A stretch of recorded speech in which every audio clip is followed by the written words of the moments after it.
My son told me he wanted to get a boat, a dinghy. Would I mind going to look at a few with him as a second pair of eyes? Yeah, of course not. Sounds good to me. So off we went, and we had a look at few. Quality was variable. We even had a go on a boat in Portsmouth Harbour.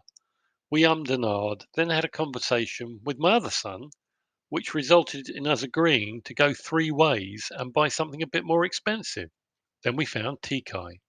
She is a Mirage 26, a Canadian design by American Robert Perry, first built in 1976. TeeKai's hull was purchased by the first owner, Stan, in 1979. He spent the next few years fitting her out, and she was launched in 1983. We purchased TeeKai in April 2022 from Stan.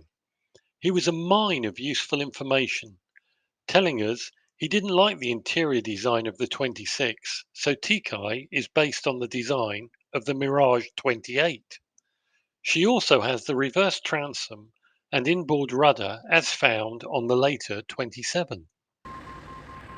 TeeKai was advertised for £12,000, having been recently reduced from £15,000. She had a new Volvo D120 three-cylinder engine in 2019, which has just 46 hours on it. The big plus being she came with a bundle of paperwork and receipts from when she was new 40 years ago. We arranged a survey, read the results, which we sort of half understood, and agreed to buy her. TeeKai was on hard standing in Victoria Quay, Gosport.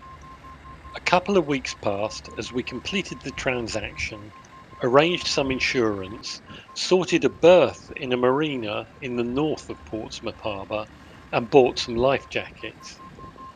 We have sailed before, but that was a while ago. So now we find ourselves being lifted off the hard into Portsmouth Harbour. Will she float?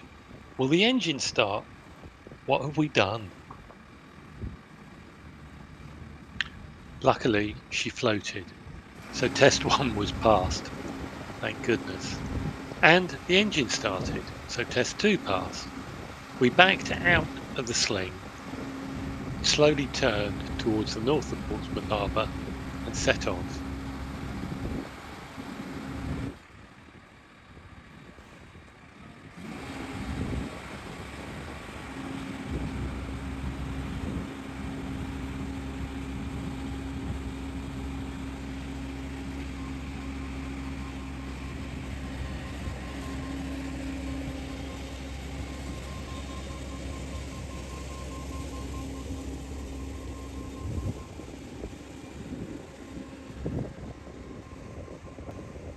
She got us across the harbour and into our new marina berth.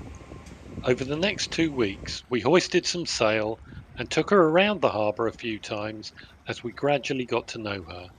She was taking on a fair amount of water, which we have traced to leaky hull fittings and lack of stern tube packing.